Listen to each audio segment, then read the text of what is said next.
Hi, I'm Adam, This is Kevin. and we are Tech Guys Who Invest. This is the place for business people and investors to learn all about investing. We offer a fresh perspective on what it's like to have a day job while investing, and we share lessons learned on our investing journey. Our vision is to educate and entertain you while adding tons of value to your daily commute. Welcome to our show. Welcome to this episode of Tech Guys Who Invest podcast. On this episode, we tackle a subject that many people know is important but are confused by or just don't understand enough about: taxes. More specifically, Kevin and I understand the value of having a tax professional on your team who can help you pay less taxes legally through real estate investing.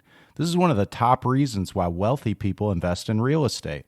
On this show, we're excited to have CPA Charles Shapero of Widget Bookkeeping and Tax to share his knowledge and thoughts with us. Charles answers some questions at the top of many investors' minds and provides sage advice on the topic. You can find more about Charles and his services at widgetcpa.com. And if you enjoy this episode as much as we do, please leave feedback through your podcast app and visit us at tgwipodcast.com. Welcome, Charles. Thanks a lot for coming on the Tech Guys Who Invest podcast. We're really excited to have you here with us today. It's a pleasure to be here, guys. So, Charles, you are a CPA, and we know you work with real estate investors. And we'd like to start out by just kind of asking you why an investor might want an investor-friendly CPA to be part of their team. It's a really good question. I met with a client earlier today that did not have an investor CPA do their taxes, and there were several deductions that were missed. You could look at the return and you could see that one of the properties didn't have insurance listed on there. Now, if you're an investor, you know most rental properties that you have mortgage interest, property taxes, insurance, auto expense, because we know we're driving to our rentals to do these repairs, right? We should also be able to see that repairs are kind of in line, not out of the norm. For example, you give me a rental property on a single family residence that has $5,000 in repairs. I know that you did some kind of rehab project. I know that we have to capitalize and think about depreciation, whereas an enrolled agent or a CPA that isn't familiar with real estate may not catch those things. One of the things when I prepare returns, I'm always looking at the red flags. Why do we have $5,000 on repairs on a single family residence? That tells the IRS, hey, there's probably something capitalizable in here. We're writing off things we shouldn't be able to write off in the current year. So I'd want to talk to the client about that and see if we can pull that red flag off, change it, depreciate it, move it to a different category if that's appropriate. And a CPA that isn't familiar with real estate isn't familiar with thinking along those lines. Okay, so if I understand correctly, because you work with investors, you understand how the business works, you understand what their expenses should be, and like you said, you're looking for any red flags. Did we get that correctly? Exactly right. To find out what expenses look out of line and what expenses are missing. So with those two things, what expenses are out of line and what expenses are missing, are there any other disadvantages that you can think of for somebody that's trying to save money and say, I'm going to do TurboTax, something along those lines? Oh, yeah. TurboTax is a nightmare. Have you ever used TurboTax? I did before I met you. There we go. I think the worst case I've seen was a lady who deducted her car 3 times. And when I looked over the return, it was on Schedule A, Schedule C, and Schedule E. And when we looked over and I asked her, why did she deduct her auto 3 times? Well, TurboTax asked me 3 times. So I kept saying, yeah, I have a car. Here's my mileage. So triple deducting mileage. But aside from that, when you're working with a CPA, you guys are familiar, since you guys are investors in real estate, about the passive loss rules and possible ways to get around that. Like, we have the real estate professional status and other things in the law that when you go through a TurboTax product, you have to go through this huge questionnaire where it asks about every possibility. You make one wrong choice, and now you're going down a rabbit hole that you shouldn't be going down. So if you're talking to a CPA, who knows the issues, right? Who's familiar with the issues, they can guide you a lot more efficiently and lower that tax bill. Because there's a lot of things we can do when we think about it. And just using a program There's no thinking going on. So one of the reasons that a lot of people invest in real estate is because there are tax advantages. And I was wondering if there are some of the top tax advantages that you think of when your clients are maybe consulting with you about, hey, should I invest in real estate? Or maybe they're talking to you about, hey, Charles, I'm thinking about investing in real estate. What are some of the top advantages that you think come with investing in real estate from a tax perspective? Well, before we get into tax perspective, I think that having somebody in your house paying your mortgage for you for 30 years and then handing you a free and clear house is one of the fastest ways to wealth. I think it's fantastic. Excellent. I shouldn't say fastest. I think most efficient, right? But the tax advantages, and it's really funny that you mentioned that, because a lot of people are talking about investing in their IRA, which can be a good strategy, but it isn't for everyone. Mm-hmm. The thing I like about real estate, if you buy it right and you rent it appropriately and you don't rent it to a bunch of people who are going to destroy it, you have a nice cash flow. The beauty is that with depreciation deductions, which I can either accelerate or slow down depending on your situation, we can have a negative tax effect. Or at worst, let's just say that you make a couple $100,000 a year and you can't take your rental losses because of the passive loss rules. At least we have this $200, $300, $400 per property rolling in, and we're not paying a dime of tax on it. That I love. Well, that's fantastic that we're talking about the things that you can really deduct, those expenses and depreciation. I wanted to take a step back, and for our listeners who don't quite know what passive loss rules are, could you explain that a little bit more? Absolutely. Back in pre-1986, there were a bunch of doctors and lawyers that were basically gaming the system and deducting everything under the sun. They'd invest in rentals and family limited partnerships and publicly traded partnerships and deduct like crazy, totally wiping out their medical practice income. Well, in response to that, the IRS changed the law. And one of the things they added was the passive loss rules. And here's what they basically say. The passive loss rules say that you cannot deduct passive losses. So we have passive income and passive losses. They can offset to the extent that we go negative. That net passive loss, not deductible at all. Basic rule. Then they carved in an exception for real estate investors like us. They said, we know what we just said about passive losses. However, if your income is less than $100,000, we'll let you take up to $25,000 of those losses against your other income. Very nice benefit. If you're between $100,000 and $150,000 of adjusted gross income, we're going to whittle that down until once you've passed $150,000, you can't deduct your rental losses anymore.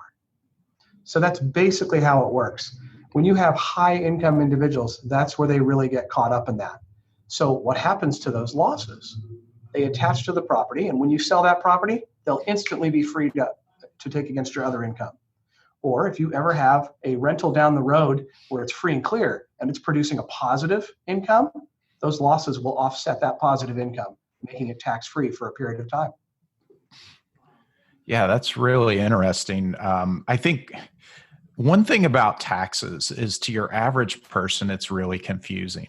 I think to most people, it's pretty confusing, and they don't understand a lot of what they can do to lessen their tax burden or some ways that they can make taxes their friend rather than their enemy. And I know that's what you help a lot of people with, is strategies or things they can do to really increase the advantages that they may be able to take. What are some things an average W-2 worker can do to minimize their tax burden?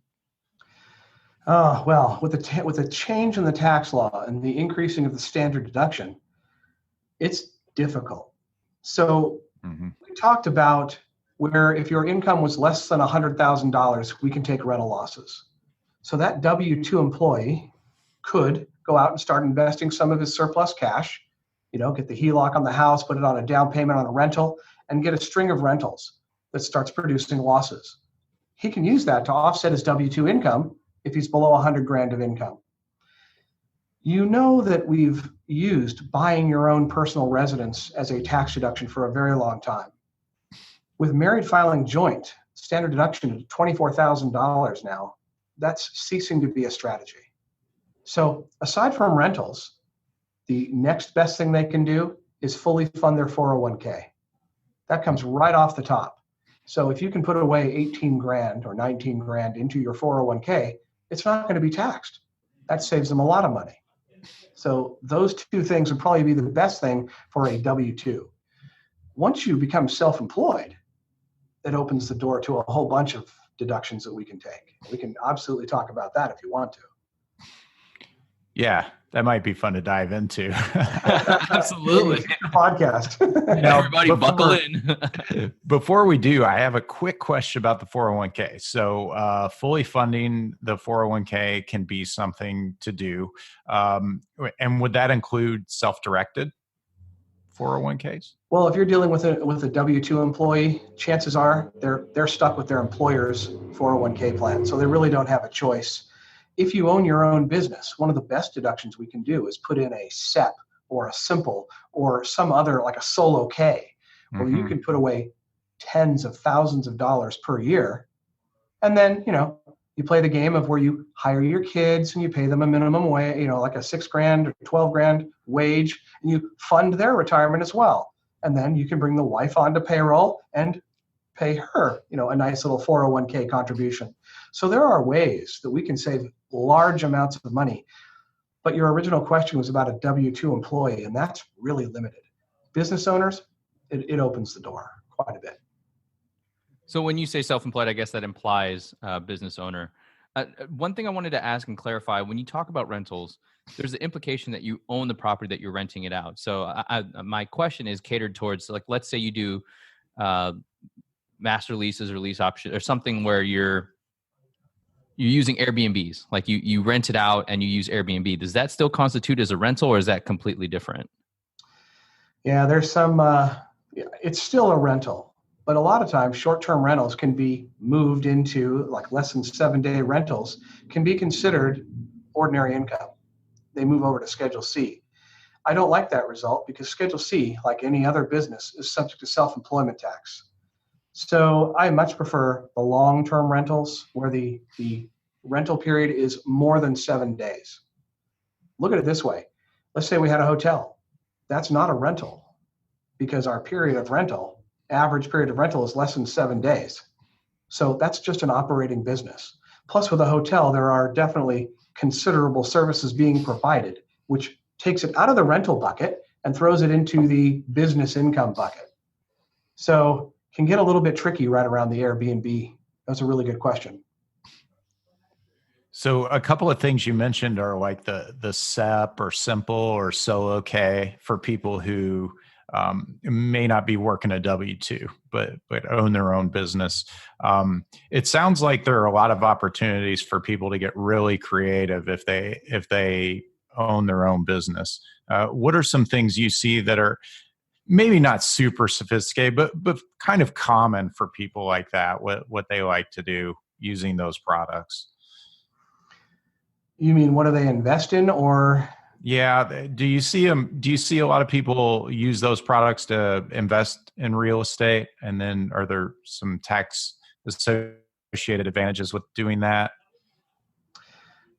That's an interesting area. I don't usually, when you're a W-2 employee, you invest in their stocks. Right. For somebody who owns their own business, to invest in real estate, you and I talked about the tax advantages that we have, the positive cash flow with depreciation, a negative tax effect. If we put that in an IRA or a retirement account, we tend to lose some of that benefit. Right. I really like investing in real estate in a Roth IRA. Because when that property appreciates, we're never going to pay any tax on that appreciation. But let's consider just ordinary rental real estate in a traditional IRA. If we held that property for 10 years, we wouldn't pay any tax on it until we pull that money out of our IRA, right? Right. It's pretty good. It's not no tax, it's tax deferred. It also changes the character. When you pull money out of your IRA, it's ordinary income subject to ordinary income tax rates. If we had held that rental personally instead of in that IRA, and we sold it after 10 years, you're familiar, there's a capital gain rate that we can party on. So we've actually lost the ability to take capital gains by holding real estate in our IRA. So it does have some distinct disadvantages. What's the best advantage? I love the Roth. We're never going to pay tax on any of the earnings, any of the appreciation. It's all tax free, not deferred, but free. That I like. But how do people get that money into their Roth IRA? Yeah, see, this in my mind is why you have to have a really good CPA like Charles, because average people don't know this stuff. I mean, this is where CPAs just more than pay for themselves. I would agree. I think with the money I save my clients compared to other preparers, let's just say that you went to H&R Block and it was going to cost you $300. You come to me and it costs you $450. You paid an extra $150. But with us talking about deductions, taking different positions on your return, if I save you $500, it's a no-brainer. But I don't think people believe that actually happens. I can definitely see where you're coming from, because you're only seeing the immediate, I have to pay Charles $450, where I can see the immediate expense at H&R Block is $300. I'm going to spend $150 more. You won't see that savings until after it's all said and done. So I think that is harder for people to see if they've never experienced it. Yeah, it is. And it's, Kevin and I talk about the wealth mindset on the show occasionally. And the way wealthy people look at things is a lot different than the way the poor and middle class look at things. And wealthy people look at things like this. They think, a CPA is a valuable part of my team. I mean, it's not an option. I have to have a person like this on my team because they save me so much more than it costs me. Whereas the poor and the middle class think more along the cost of it at the time. I think you're exactly right. So with that, how do you recommend somebody go find an investor-friendly CPA? Of course, they could come to you, but I imagine there's only one Charles, right? And if we have every single person go to you, that you just wouldn't have enough time to do anything. Exactly. So I think that if I were a real estate investor looking for a CPA, I'd want to make sure that CPA is an investor himself. That way he knows some of the things we deal with. Are we making our money on the buy? What are we thinking about? Are we going to buy multifamily because the cash flow is better? Are we buying single family because we like the exit strategy better? That's personally my philosophy. What deductions can I take? If you're dealing with a CPA who's an investor, he's already thought about every single deduction he could possibly take. That's the guy to use.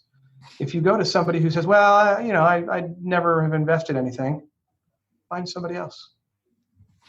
Yeah, that's nice. Charles, what type of investments do you invest in, if you don't mind sharing? Oh, no, I love it. It's definitely, I definitely have a strategy. So back in 2006, when I started real estate investing, I heard everything that you guys heard and everybody in TB RIA and all these other real estate groups here about the land trust and the LLC and the structure for your rental properties. And I was all excited and gung-ho. And I had my first property under contract. And I was very excited. And I told, I don't have a rich aunt with an IRA. So all of my money for my rentals came from my HELOC on my house for the down payment and then traditional financing for the balance.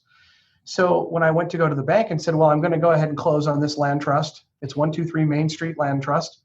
They said, we don't close in land trusts. Oh, okay.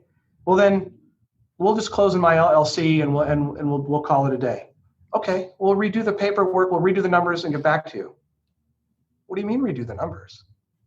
Oh, if you close in an LLC, it's another quarter point. What? I'm trying to cash flow these dudes. I don't want to pay another quarter point. Okay. Just put it in my personal name and I'll figure it out. So I had several options at that point. I could quit claim it into an LLC, or I could do something else. And really what we're talking about when we're structuring is liability protection. Mm-hmm. So I made the decision right then and there, since I didn't want to pay an extra quarter point. All of my houses are going to have $300,000 of insurance coverage for the base insurance. And I'm going to do a $2 million umbrella. That covers me liability protection wise. But back to property selection. I still want to minimize my liability. So I don't buy any properties with pools, and I only buy ranch style single family residences. Ranch style because, all you need is some guy drinking a little bit too much Jim Beam that night, falling to the first floor off the second floor because you didn't tighten a screw. Now it's your fault and you're on the hook. So no dual level properties. And a kid drowning in a pool is every landlord's worst nightmare. It's because you didn't put up the pool fence, not because they were doing meth in the kitchen. So, I only buy those type houses. There's one other reason I choose those houses is because if the market changes, something goes bad about the area, there's an element that changes, or something occurs, I can doll up the kitchen, I can doll up the bathroom, or I can paint the garage floor, and I can sell that to anyone. If I'm selling a 32-door apartment complex to you or to Kevin or to any other investor, we've all been taught one thing: make your money on the buy. I'd rather sell to an end user who will overpay for their dream home. So that's the only type of property. And I've been told by a lot of real estate investors, oh, you got to go commercial, you got to go multifamily, it cash flows so much better. I get it. However, I like what I'm doing. Excellent. Yeah, that's great. Good stuff. Thank you. I like that you said you're hearing a bunch of noise from other people, but you are steadfast in your own strategy. And I think that is an important key to highlight. And that comes from your knowledge, that comes from your experience, your research. So just anybody out there, other people are going to talk about what they're doing. It may sound like a shiny object to go pursue, but if you've established a strategy that you genuinely like, you should stick with it. There's no point in just jumping ship. Agreed. Yeah. And it's kind of cool to hear what different people go after, especially people who have an expertise in in an industry. Like it's really neat, I think, for our listeners to hear what an experienced CPA with investor experience goes after and why. So I think that was really valuable to hear from you. What advice would you give to someone just starting out in real estate investing? Like, Charles, say one of your clients came to you and said, I'm thinking about just getting started. What might you tell them? Or maybe even if it's not a client of yours yet, but they're talking to you about, hey, I might like to get started and I might like you to be my CPA. What might you tell them? Well, the first thing I'd ask them is, what are you going to be doing in real estate to make money? Because we know there's so many ways to make money in real estate. We could be a lender. We could be a landlord. We could be a wholesaler, we could be a flipper, we could be a rehabber. There's so many ways to make money. My advice would then branch off based on what they wanted to do. The typical person that I have worked with almost starts out the same way. We're going to wholesale and flip a few houses to get up some money so that we really want to do some long-term holding. It always follows the same pattern. They don't have enough money to buy property and hold it, so they're going to make some money by flipping houses. I don't know where, maybe it's the TV that taught all these people that making money on flipping houses was an easy thing to do. I can honestly tell you it's absolutely not an easy thing. It's not easy money. You work your ass off for that money, and things can go wrong. Some beginner mistakes that we've always seen, and I'm sure you know this, people go in and they over improve a property. They got to remember, it's a standard of living, not your standard of living. Or they buy too high. I see that happening a lot right now because the market's higher. I'm not buying anything right now. I'm waiting, getting some cash together and amassing until the next downturn. So we're going to ask Kevin in a minute when he thinks the next downturn is going to be. But back to beginner mistakes. They use hard money to fund a flip. And when that flip goes sideways, they're stuck paying this hard money until they get rid of the house. Now, imagine this. You borrow hard money because you're going to make a quick flip. You're going to make a quick bit of cash. And all of a sudden the market turns and you can't get rid of this. Okay, ordinarily, if you have a flip and it turns and you're going to be an accidental landlord, that's fine, but not on hard money. Now you're negative cash flow every month, and that can't go on forever. So those are a few of the beginning things that I see that, a couple mistakes like that, and you're no longer a real estate investor. You say, I hated it, I'm never doing it again. And that's sad because I think it's a real key to, it's a path to wealth for sure. Yeah, I agree. And real quick for some of our listeners who may not know what hard money is, it's a loan that you can get with a lot more flexible criteria to get the loan and a much higher interest rate. So that's what Charles is talking about. It's a pretty high interest rate loan, and they're usually really short term to allow you to get something done so that you can then either refinance or exit out of it. You got it.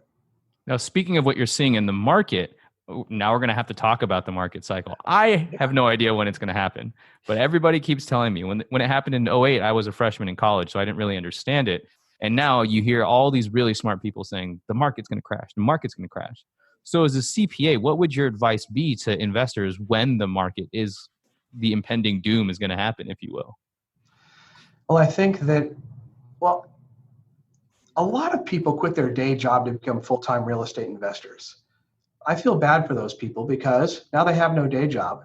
They have to continue purchasing property, even in this market. So their margins are getting squeezed. They're having to pay too much for the property. They're obviously improving it. And then when they go to sell it, they're not making as much as they would have when the market was better. So, for those people, I feel pretty bad. I think the advice I would give for most people right now is wait. We know this is cyclical. Last time this happened, I had 5 rentals, all financed the way I discussed, fully tapped out with cash and credit. So I was happy with my rentals, but I couldn't expand. And here I am looking at all these other people around me getting rich because people are giving houses away. All I got to do is clean up the yard because it hasn't been mowed in a while and clean up the interior. And I've got a rental house for $40,000, $50,000. Are you kidding? That's a free house. And I could do nothing. I'm bound and determined not to let that happen again. So the advice I say is save up a little cash, free up some credit, be ready to buy when it happens because it happens on a dime. Man, that's super advice. And it's funny because it's so hard to do that with all of the hype. And when you see everyone else out there buying things and, social media just compounds it with everyone out there talking about all these amazing deals they're getting. It is so hard to do that, to just sit on it. I think a lot of people have trouble with it. And I think that's why a lot of people are doing what you're suggesting. They're overpaying right now. They're buying things they shouldn't be. I'm really concerned for some of the large multifamily commercial deals I see happening. I mean, some of these people are just going to get crushed when the cycle happens. And I feel bad for them. Well, again, if you bought it right and it cash flows, you never have to sell. That's kind of the situation you want to be in. Right. So if I have to rent it for another 10 years and for the market to come back, or 5 years or whatever it is, that's fine. I'm positively cash flowing. Not a big deal. Give me a rental house with a positive cash flow. There's no reason not to continue doing that over and over and over as many times as you possibly can, as long as your cash flow remains positive. It's a happy day. Right. A question that I've heard several times from people who are trying to take the advice of someone who tells them to save and wait for the correction is where to save the money. Where's a good place to save your money while you're waiting for this to happen? Do you have any thoughts on that? Well, this is the part of the program where we say I'm not a financial planner. So no, I will not give that advice. Gotcha. Smart answer. Totally understand that answer. We don't expect someone who's not a CPA to give CPA advice. So we respect that. Thank you for clarifying that. Absolutely.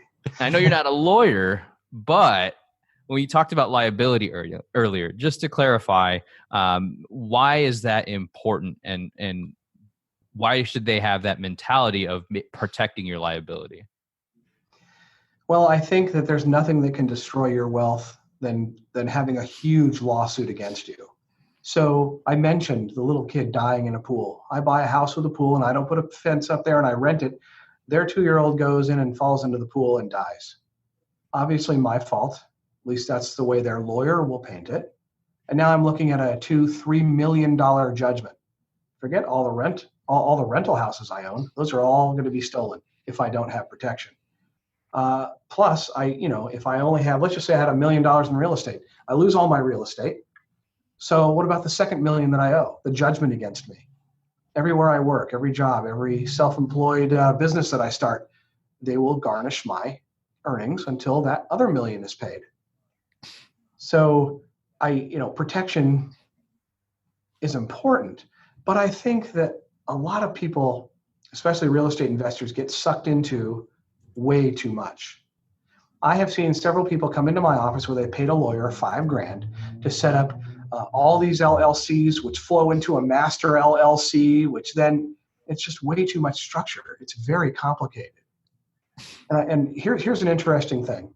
Let's just say that we're in California. California is a community property state. Husband and wife can own an LLC and elect to be a single member. And do we know why being a single member LLC is important?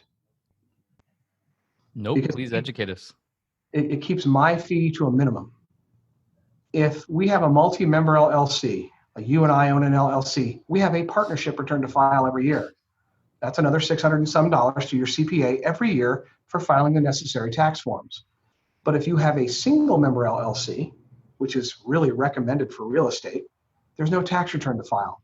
It gets put on your personal return without paying your CPA an extra $600. It's a great savings.